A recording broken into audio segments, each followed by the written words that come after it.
Bonjour à tous, j'espère que vous vous portez bien. Aujourd'hui, on va toujours faire les chemins de Rachel Batia, Marcel Ben Kamouna, voilà, les fois chez Madame Malade, la Tzachad, ceux qui en ont besoin. Faire encore une fois un petit Pirkei Avot très sympa pour la vie de tous les jours. Et ce Pirkei Avot, c'est le 7e du premier chapitre. La Mishnah elle nous dit ainsi Arbeli Omer, Nitan Arbeli Ish, Acher Mishnra, éloigne-toi d'un mauvais voisin. Vel titraber la racha, et ne t'associe pas à un rachat, à un mauvais, un malfaiteur. Vel titiaesh mina puranut, et ne crois pas que le châtiment t'aidera à éviter tes fautes. Alors bien entendu, comme on l'a dit en prise, les pires cavotes, c'est vraiment pour la vie de tout. Pourquoi est-ce qu'on nous dit éloigne d'un mauvais voisin? Alors quand je vais choisir une maison, il y a un mauvais voisin, je ne vais pas me mettre dans cette maison. Que c'est vraiment au sens propre, c'est mon voisin de palier, ou bien c'est autre chose. Alors on dit éloigne-toi d'un mauvais voisin, parce qu'un voisin, c'est quelqu'un qui est proche de nous. Dans le sens où il a de la proximité géographiquement, même s'il n'y en a pas forcément relationnellement. Mais on voit que le fait qu'il y ait quelqu'un de mauvais, qui soit même à côté de nous, d'un point de vue géographique, d'un point de vue physique, alors c'est tout aussi grave si on était proche de lui d'un point de vue relationnel, que si c'était mon ami. On va développer ça en disant que quand j'ai mon voisin, que je regarde par la fenêtre, je le vois, et je vois qu'il fait des mauvaises choses, grâce shalom, ça, il peut faire des crimes, des meurtres, des vols, des choses comme ça, forcément, il risque d'influencer, même si on n'a pas de relation. En le voyant et en respect de lui, il y a une influence qui s'exerce. Pourquoi? Notamment par le fait que lorsque quelqu'un fait quelque chose de mal et que moi, j'ai envie ou j'ai pensé à cette chose mauvaise, alors je vais penser qu'elle est légitime étant donné que quelqu'un l'a fait. Je sais, moi, à l'heure d'aujourd'hui, que vous êtes mal. Mais demain, je suis un petit peu en galère d'argent, j'ai besoin d'argent, et je vois que mon voisin il est riche parce qu'il n'arrête pas de voler. Donc là, qu'est-ce qui se passe dans ma tête avec moi, Yetzirah Shalom? Il va se dire, regarde, regarde combien il a d'argent. Lui, il vole beaucoup. Toi, si tu voles un petit peu, au moins tu pourras nourrir ta famille. Bon, tu voles pas pour faire du mal aux autres, tu voles pour pouvoir survivre. Donc en réalité, tu pourrais voler, ça, tu pourrais te le permettre. Et comment cette idée a germé chez moi? En voyant mon voisin qui est en train de voler. Ras de shalom. Et donc en voyant ça, on se dit, bon écoute, lui il le fait, j'ai le droit de le faire. D'ailleurs, il y a des commentateurs qui disent comment est-ce que ça se fait que les fils d'Aaron, ils en sont venus allumer un feu étranger, à trancher des halachot devant Moshe Rabbeinu alors qu'ils n'avaient pas le droit, et à faire tout ce qu'ils ont fait jusqu'à être brûlés. Comment est-ce que des gens aussi grands, fils d'Aaron à Cohen, ils ont pu faire ça? Parce qu'en réalité, chacun avait pensé à la mauvaise idée, et en parlant l'un avec l'autre, ils ont dit Ouah, attends, toi aussi, tu as pensé à allumer un feu étranger? Mais moi, oui. Oui, honnêtement, si nous deux, on y a pensé, c'est qu'en fait, on a un petit peu le droit quand même. En plus, si on le fait nous deux, bah, c'est moins grave, parce que si on est deux à vouloir faire la chose, c'est que c'est pas si grave que ça. Et c'est comme ça qu'en s'influençant l'un avec l'autre, ils se montent l'un avec l'autre, qu'ils en sont venus, malheureusement, à faire la faute. C'est pour ça que même quand on est en bande d'amis, quand il y en a un qui soumet une idée, ça commence à germer dans l'esprit de chacun, et par le mouvement de foule, même si moi j'aime pas cette idée, et je risque de suivre. Pour une idée bête, on est en bande d'amis, il y en a un qui propose d'aller au bowling et je déteste le bowling. Mais le fait que tout le monde va penser, ah bah viens au bowling, au bowling, au bowling, ah bah en fait que c'est sympa. Non, de base tu n'aimes pas ça. Et donc on voit l'influence qui te fait croire que la chose est bonne pour toi, que tu aimes ça, ou peu importe quoi, ça va t'influencer pour aller le faire. C'est pour ça qu'il faut faire attention, toujours s'éloigner, ne jamais avoir un mauvais voisin, parce qu'il peut nous influencer.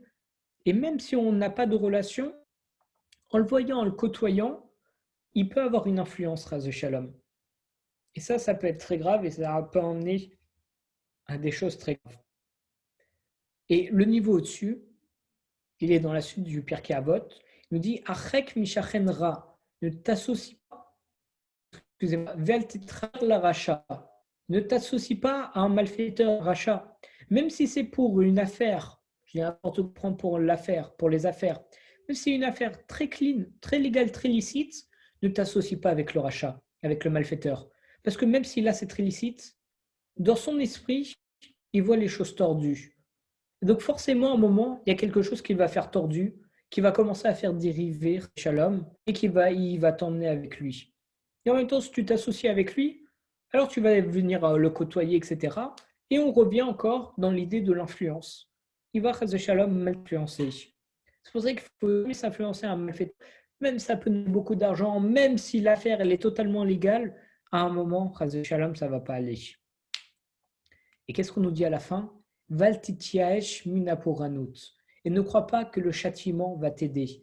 Parce que on peut se dire, moi écoute, je vais m'associer avec le rachat, je vais gagner beaucoup d'argent. Si je fais quelque chose de mal, Dieu il va me punir, ça va expier mes fautes, je vais être tranquille. Non. Ne compte pas sur le fait que Kadosh Baruch Hu va t'envoyer quelque chose pour expier tes fautes pour que tu sois tranquille. C'est Dieu qui décide ça. Et tu ne peux pas faire une avéra en te disant après, oh c'est pas grave, je fais cette avéra, mais je vais faire quelque chose, je vais faire un tikkun, je vais faire une réparation, plus tard je verrai, je vais faire beaucoup de teilim pour que Dieu me parle. Non. Si tu fais ça en te disant après je vais réparer comme ça ne marche pas. Tu n'as pas le droit de faire ça.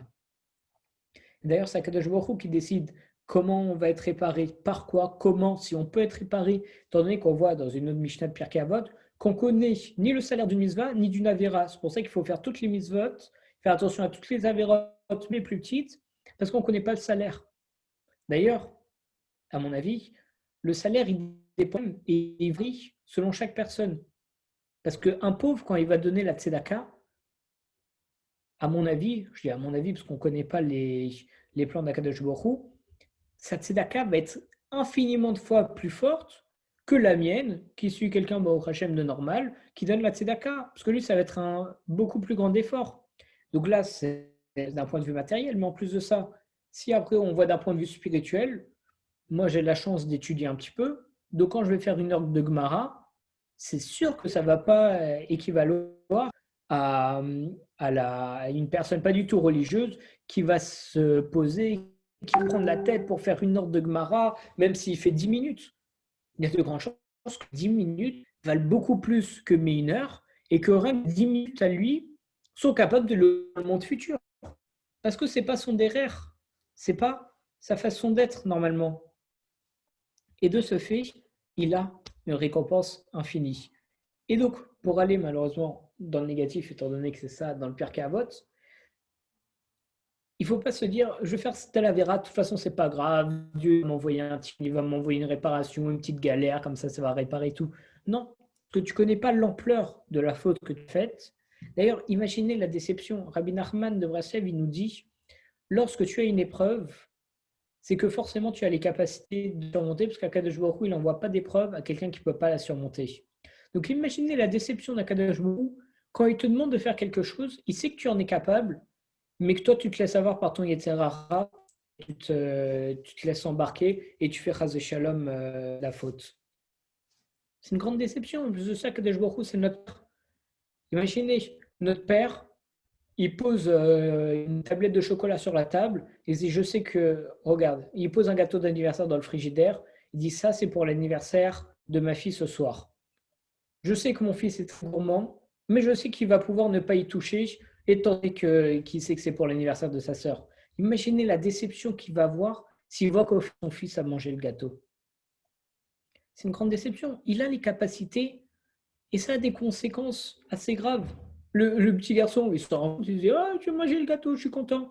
C'est pas, c'est pas grave, je prends une part, il y a tout un gâteau. C'est rien, à la fin, il restera des parts, donc je peux en prendre une en avance maintenant.